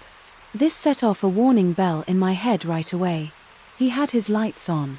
As I drew near the intersection, I could see the tail lights from a distance. His car wasn't in trouble. If it had been dead and needed a jump, his lights would have been off, dim or dying. He also didn't have his flashers on. They remained bright. In front of me, though, the man requested jumper cables, again asking me to exit the vehicle and check my trunk for them. I insisted, "No, I am helpless. I apologize for already being late to work." The man grew more insistent and demanded that I assist them, but not in the pleading, beseeching manner of someone who was truly lost. This voice intimidated and irritated me simultaneously because it was so strong and authoritative. I declared with a louder voice, a tinge of panic and fear, that I was not getting out of my car. I then noticed a shadow moving toward my passenger door. I quickly turned around to see another man attempting to open my door. There it was. I responded as best as I could, driving blindly through the quiet intersection. I slammed the car into drive. I pressed the accelerator, jerking the wheel as I swerved around the parked car. I glanced in the rear-view mirror to see what had happened to those men, as my heart rate was racing. As I roared my old car as hard as I could up the winding two-lane road into town, I could still make out their headlights fading in the distance. My car and my mind were moving at a mile per minute. I knew I had to leave this road. If they decided to pursue me after a few turns, I eventually lost sight of their headlights. I quickly left onto a different country road that I knew encircled a golf course, a side entrance to the town. As soon as I noticed these ST lights and businesses around me, I could relax. Then the severity of the circumstance struck me. I was in fear. I had no idea if they were planning to assault me, steal from me, or take my car to her. I am clueless. I found myself pulling into the parking lot of my place of employment, and as soon as I parked my car and turned off the engine, I was overcome with sobs and fear. I broke down, covering my face with my hands and letting the tears freely fall. I was escorted from my car by a co-worker who had seen me. They led me inside, where I told her and the on-duty manager about my experience. They aided me in reporting the incident and making the police call. I was then able to tell my husband over the phone. They offered to let me spend the night at home, but I declined. I had to get the money, and I wouldn't say I liked the thought of having to take the same route back so soon. So I remained. I went to the bathroom to clean up and collect myself. I then started working. I returned home that morning holding my husband and son close. When I got home, I was incredibly grateful that I had survived this situation without incident. After more than 30 years, both my sons and I still make the same commute to work. I've crossed that stop sign countless times by this point. Although I don't often recall that incident from years ago, I still share it, hoping it will make my boys and their families more cautious and safe travelers. I'm out there in the wilderness a lot, hiking just me and nature. The untainted, unadulterated world left me feeling strange wonder, since we would have a small cottage in a nearby forest for hiking. June convinced me to move when she had to for work. We never intended for kids to be happier with a few cats. It was a wonderful commitment. Until you left the house for another home, the cats favored the previous location. I can't exactly say that. I'm proud to say that we left a trail of houses across the nation for new owners to deal with cats. We've been at the new place for about 3 weeks, mostly unpacked and settled in. I was eager to travel to a new forest that morning. June had high hopes for me. He could see from the silly grin on my face that I was eager. The previous evening was spent packing, checking, double-checking and triple-checking.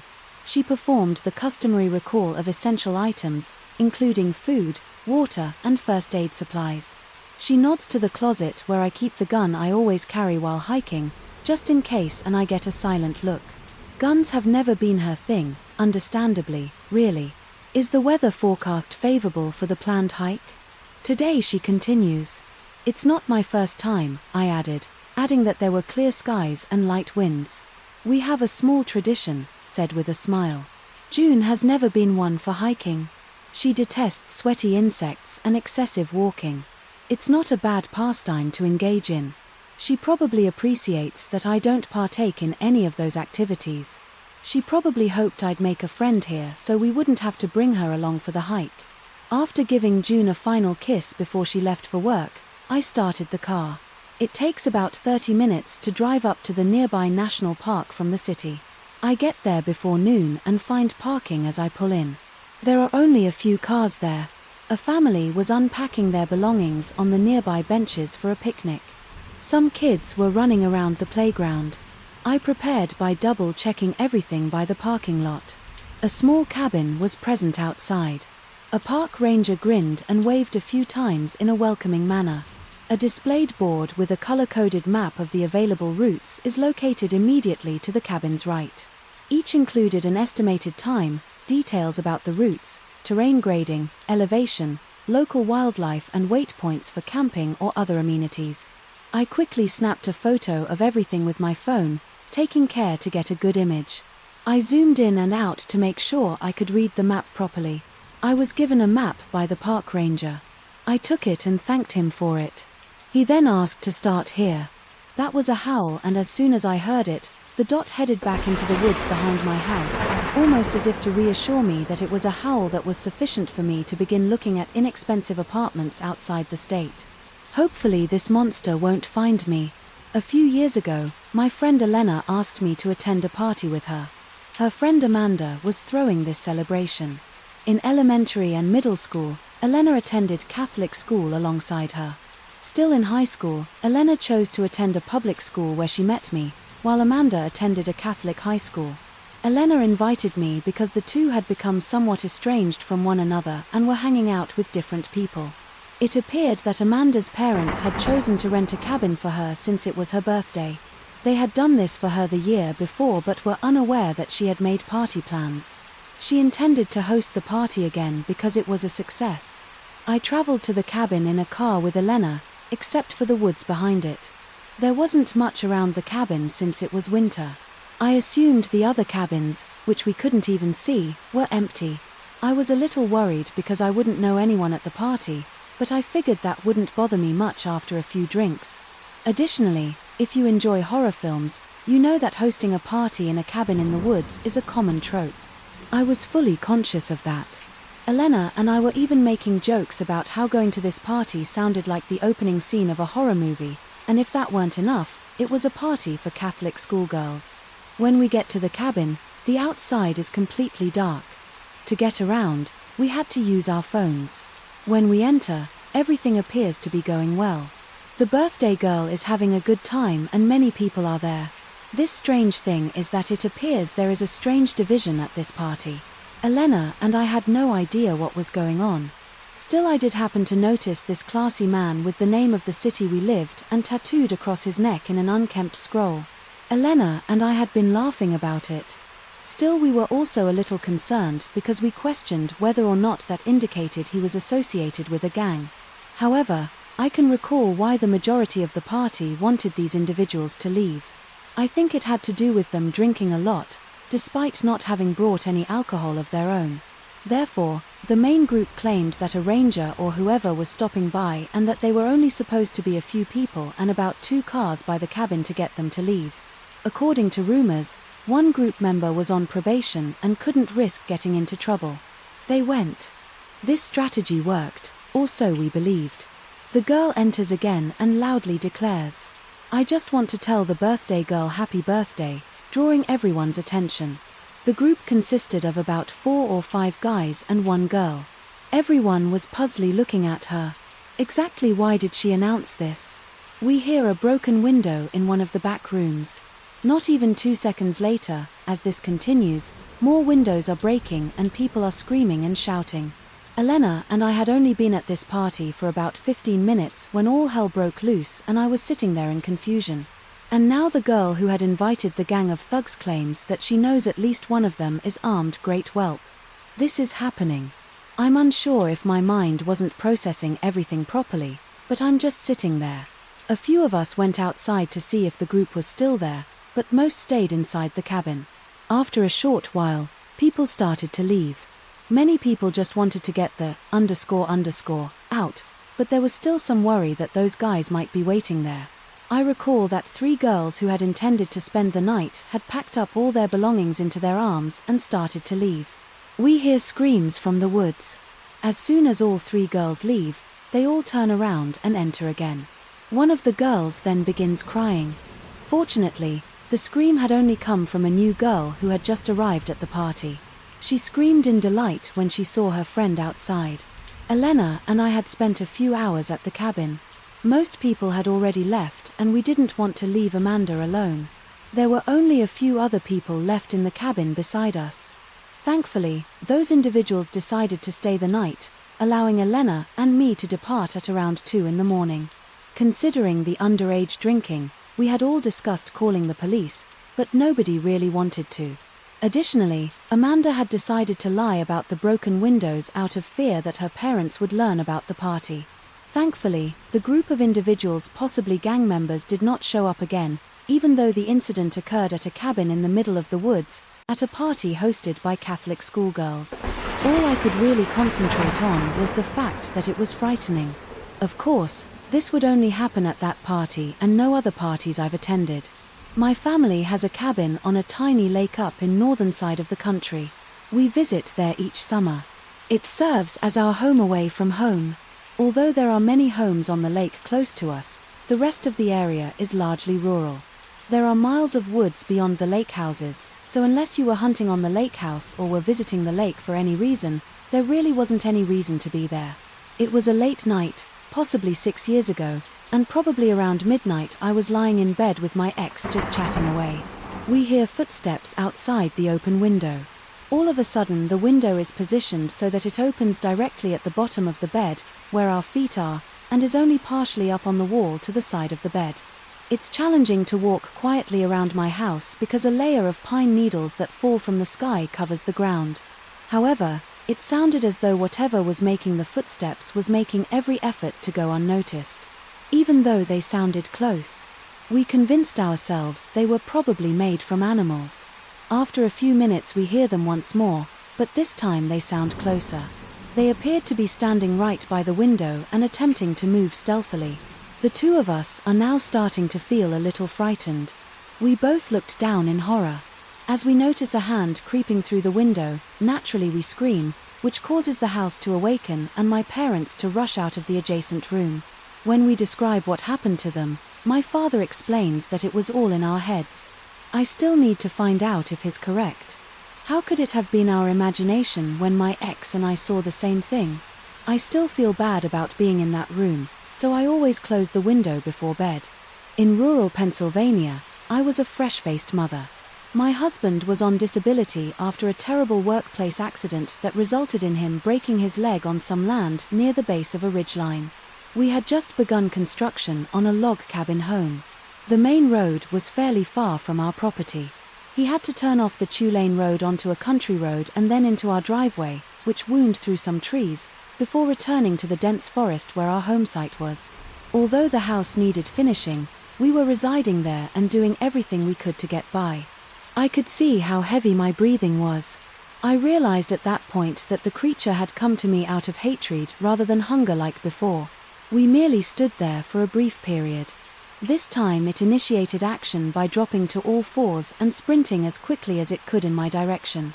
Even as I type this, I firmly believe that the adrenaline rush that occurred at that precise moment was nothing less than divine intervention, because it was sufficient to numb the injury I had just sustained an hour earlier to my back door. I dashed in no time. The beast was nearly on top of me. Although I knew my door was locked, I knew where the key was kept. I sprinted up to the door and grabbed the potted plant there. I'm aware that it's not the best idea to keep a spare key there, but in a small town like this there wasn't much of a need for the highest level of security. I may have made a mistake because I knew I wouldn't have enough time to unlock the door. I decided to become enraged. Rather than being torn to pieces, I grabbed the pot and threw it directly into the face of the monster. It wasn't a lucky shot. By that time it was only 10 feet away from me. It undoubtedly wasn't anticipating it. Following impact, it whipped back. I made the most of the brief moments I had left to enter my house. While I was in shock, I started to close the door. As I turned around, when I was about 3 inches from closing it, something started pushing against it from the outside.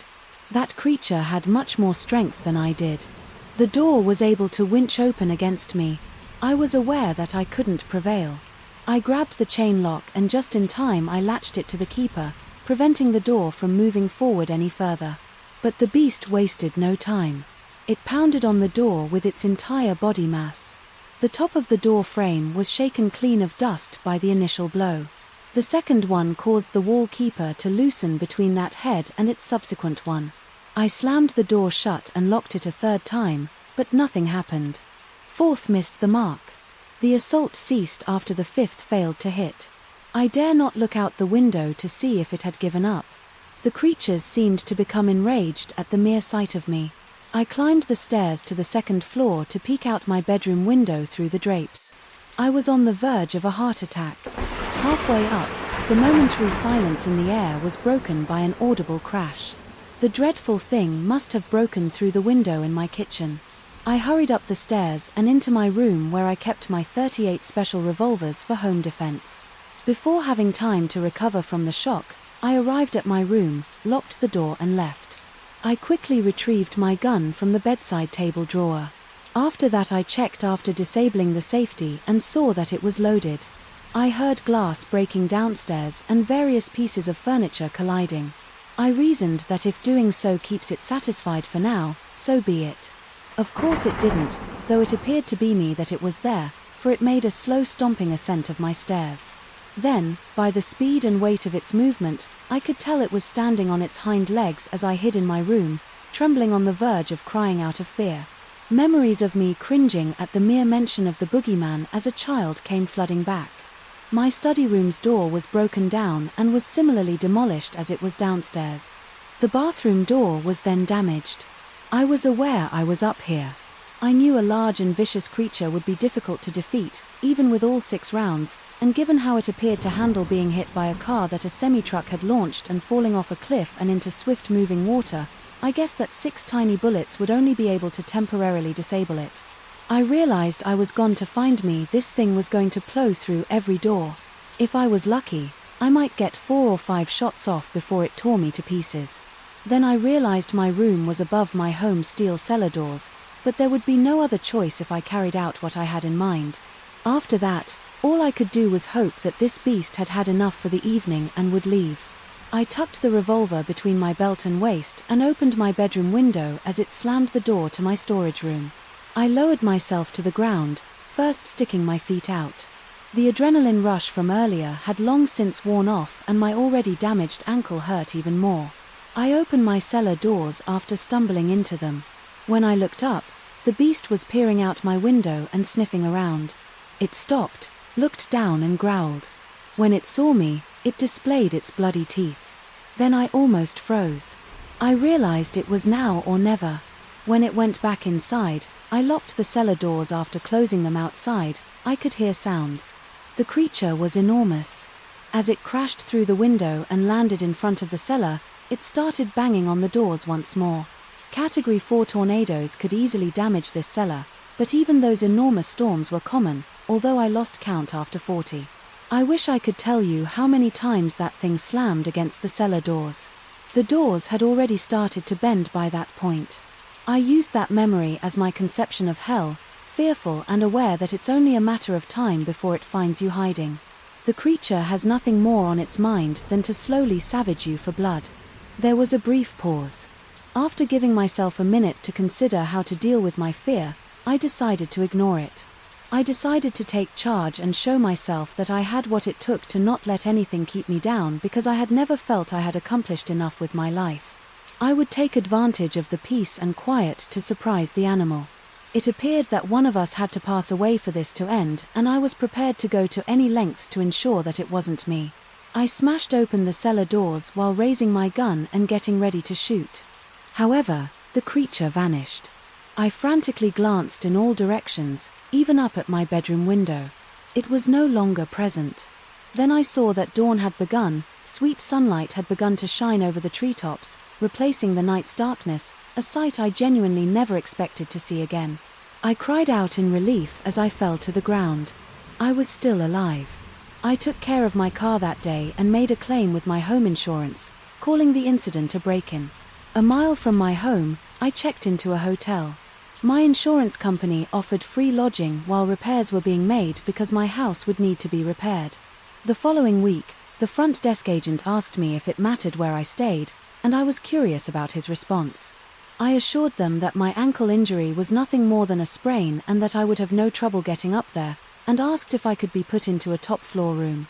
I went to my room where, for the first time in a long time, I had no trouble getting into bed and falling asleep. In the middle of the night, I woke up standing up. I peered out the window. Despite the great distance, I was almost certain that I saw a dot moving around my house. I dismissed it, realizing I couldn't tell what it was from that distance. I could have sworn I heard a train whistle before I turned away, but I had a gut feeling about what that sound was. As I watched, I exhaled the tense sigh of relief. I would have cried if I had had more time to process everything. I reflected that this would make a fantastic story to tell. Unbeknownst to me at the time, the story had only just begun after a few minutes. The creature may have been lost to me, but I was still moving down the mountain at an excessive speed to prevent it from catching up with me. Unfortunately, I had overlooked a puddle that appeared to be very deep and that I had seen on the way up the mountain before I knew it. Water started shooting up from the sides of my car and I quickly lost all control. By some act of God, I was moving slowly enough to avoid catapulting over the edge of the mountain when I crashed into the metal fence. After gathering myself for what felt like the zillionth time in the previous 30 minutes, I knew that my car was now irreparably damaged. Based on all the warning lights that had been illuminated, I didn't even look at the damage. When I got out of my car, I took a picture of my phone screen with my coordinates. I decided to call my insurance provider the following day. I measured my distance from home and was surprised to discover that it was only a 5-mile walk away. I decided to walk home because I lived right at the edge of the woods I was standing in front of. I didn't want to wait around in my car for a tow truck to play, with the possibility of that creature finding me again. I just wanted to keep going and get home as soon as possible. I then ventured into the woods. I had about a mile to a half left to walk before arriving at my house 2 hours later. I still had a hard time understanding what had happened on that mountain. Was my understanding of the existence of wolves correct? Why was it so intent on killing me? Is the trucker who hit it all right? If I gave them too much thought, I could only ask myself 1 or 2 questions every 20 minutes. Then every sound I heard in the distance would send my heart racing again. I decided to divert my attention to practically anything else, because, once over is over, I then considered which TV dinner I would reheat when I got home. I'm sure I wouldn't be able to get any rest. I observed something as I was moving. All at once, the owls, crickets and other woodland creatures went completely silent. The other lesson I learned from summer camp hit me like a ton of bricks. There is a good chance that if everything suddenly falls silent, a predator is nearby. Finally, I heard it, the noise that will always be present in my nightmares, the ugliest, loudest howl, reverberated through the forest. This was unlike any other wolf howl, not even the ones in common werewolf movies. This sounded unnatural and agonizing, almost like the beast had pierced the heart. That howl didn't sound too far away. So I stopped in my tracks, feeling my heart sink into my stomach. I remained still for a while. Then, without stopping, I just started running up the mountain again. I didn't have enough time to process everything, because everything happened quickly and unexpectedly. The adrenaline and the fight-or-flight response numbed me. However, now that I had at least somewhat calmed down and was aware of its impending arrival. My mind started to race alongside me. It had discovered me. It discovered me after surviving a collision with a semi-truck and must have detected my scent because it made a special effort to find me again by howling. The distance is beyond even. This monster was moving forward at an alarming rate, making serious progress through dense woods and dodging an endless number of low-hanging branches. I was running one moment and lying on my back with blood running down my face, the next in the fog I was in. It took me a moment to realize what had happened, but I soon realized I had run straight into one of the lower hanging branches. I rose gradually, though not as quiet as before. Things were still quiet. I turned to face my side. About 10 feet away from me there was a waterfall with a height of about 30 feet and a river at the bottom that was moving fairly quickly.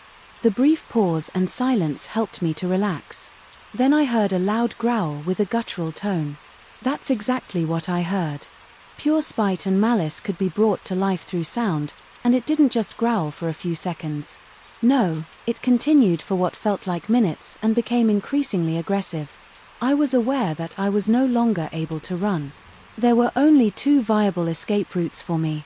I jumped into the river or scaled the tree that knocked me to the ground, although I didn't know how deep the river was. I knew that if it was too shallow or if I jumped and landed awkwardly, 30 feet would seriously hurt me and leave me with no chance of getting out of the woods. 5. I did that, leaping as high as possible, then pulling myself up by grabbing a branch above the one I had just run into. As soon as I did, the beast leaped out and would have immediately tackled me if I had waited any longer. I began to climb the tree while fervently hoping that this thing wouldn't cling to my side. How mistaken I was. Absolutely effortlessly, the creature started to ascend as it followed me up the tree. It moved more slowly as it rose, giving me a better chance of escaping, but it was still moving much more quickly than I could. I noticed it was getting closer to me when I looked down at it. I hoped the fabric fragments hanging from its teeth weren't from the open-air trucker. The flight was no longer an option without a car. Later I grew with only a split second of thought. It may be the wackiest idea I've ever had, pulling my knees as close to my chest as possible. I leaped off the branch I was on. Then, just as I was about to land on the creature, I shot my legs straight and as quickly as possible I knocked it out of the tree. Despite being at least 3 times heavier than me, the object fell to the ground and immediately fell off a cliff into some rapids below. Thankfully, after kicking it to avoid the same fate, I could grab onto a branch, getting my hands covered in tree sap. I could only see a distant glimpse of the water below being swept away.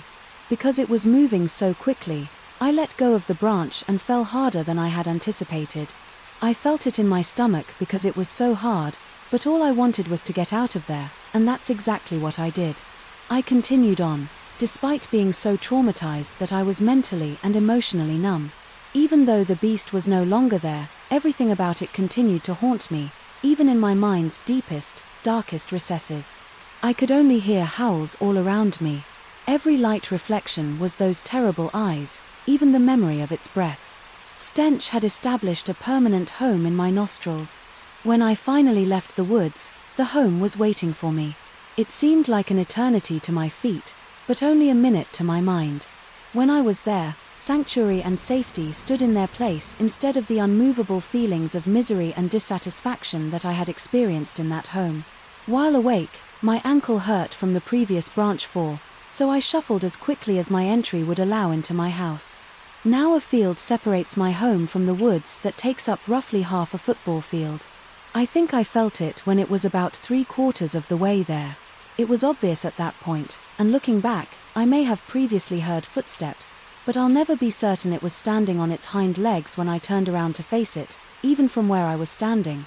It took me precisely 1 second to look down before I noticed the window switch and crash. I yelled. A large mass was rolling away from the front of my car at an incredible speed. Before stopping in the middle of the road, which I noticed from the sudden noise and the accompanying thud, I paused for a moment to gather myself. I immediately thanked my lucky stars for my car's full insurance. I took a moment to catch my breath and realized that whatever I had was probably dead because it wasn't moving. I got out of the car to drag the dead deer off the road because I reasoned that leaving it in the middle of a narrow mountain road could mean the difference between life and death for another driver. I turned to move the deer to the side of the road. After scanning the damage to my bumper and hood for a moment, I could think I was moving this guy from here. I thought to myself that about 30 feet away from where I am, I can hardly see it. I noticed something. As they were moving, it appeared that this deer had black fur, nothing unusual. I reasoned it was unlike anything I had ever witnessed, but it wasn't beyond possibility. I realized this was not a deal when I was 20 feet away. When viewed from that distance, the animal appeared to be absolutely enormous because of the way it was spread out on the ground. It's easily capable of measuring 7 or 8 feet in length. What kind of bear is that? A grizzly bear with really dark fur makes me wonder I had to possess that in Colorado. I've never heard of a grizzly bear encounter. I could see the pointed ears and scraggly fur from 10 feet away. What the hell did I hit if it wasn't a bear? Then I noticed it moving. I halted. This creature stood up as if after waking from a lengthy nap with no outward signs of having been struck by a 2,000-pound vehicle traveling at 30 miles per hour.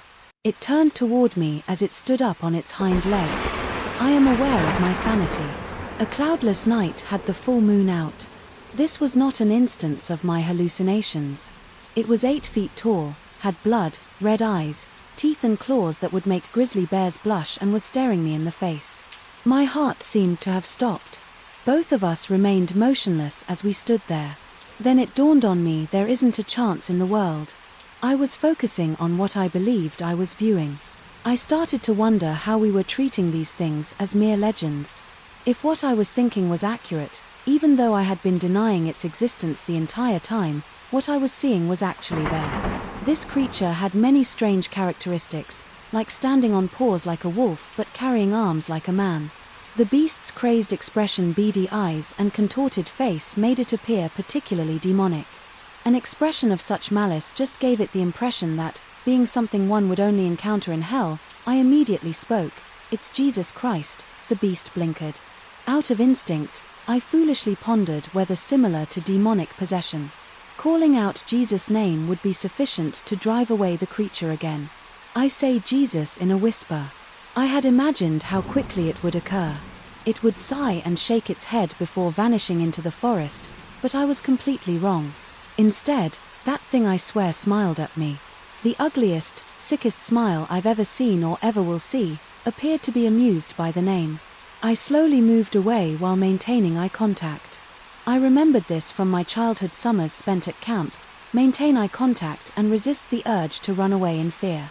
The creature moved in the same direction as me, approaching me. I backed up by 2 steps. It moved forward by 2 steps. I then had an idea. I moved 2 steps forward and 2 steps to the side, but the creature continued to advance while drool dripped from its fangs. The creature remained motionless as I plucked up the courage to advance 1 step at a time. Then I turned and ran toward the car, as I could hear heavy footsteps running behind me. The subsequent events may have only taken place for 3 seconds, but they seemed to last an eternity. Its steps were so loud and forceful that they could be heard 20 feet away from the car, and it felt like trembling on the ground. I heard it dropped from 2 legs to 4 when it was about 10 feet away, which reduced the power of its step by half but tripled its speed. I reach out to close the car door from a distance of 5 feet. Thank God I left it open. The back of my neck was being touched by hot breath. The strong smell of carrion emanating from behind its teeth made it difficult for me to ignore my sense of smell. The beast was so close to me that I couldn't even lock the door after I jumped into my car and slammed it shut. It didn't like it. When I slammed its muzzle before shutting the door later, I only came to understand the true horror of what transpired. The object was attempting to use my door's handle to open it. It would later make my blood run cold that I was confronting a creature with such power, quickness and senses combined with the sentience of a man. It cracked the window by slamming it with its enormous clawed fist. My transmission almost slipped as I floored the gas after selecting a drive. More frightened than I've ever been in my entire life, I screeched away from the animal. Nothing has ever left my core as brittle as this, even though I've had to hide from tornadoes in my basement as a child and had a close encounter with a child predator. I believed I was secure as I sped off, but I was completely wrong. I noticed two glowing red eyes following me. When I glanced in the rear-view mirror, this beast continued to pursue me. It easily kept up while crawling around on all fours. As I increased my gas pressure, I reached 60 miles per hour. I recalled learning about a high school classmate who perished in a collision. After traveling 50 miles per hour on a road that descended a mountainside, the beast moved from behind my car to right next to me. I increased my speed from 70 to 80 and it kept up with me with no problem, with no longer having a glass window.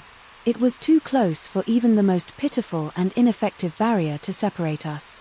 I got a good look at those red eyes. Whatever was hidden behind those eyes, I was certain it was evil. I'm not sure if it was rage, hatred, or hunger. I knew I had to pay attention to the road. I knew I had to concentrate because going down a mountainside at 80 miles per hour was practically a death sentence. I slowly increased to 90 while being cautious, but the beast kept up. Even though it appeared to require some work, this monster was more than capable of putting forth the effort required. Rocks and trees were whizzing by me then. I swear I would have flown off that mountain if I had allowed this monster to startle me in any way and cause my arms to twitch.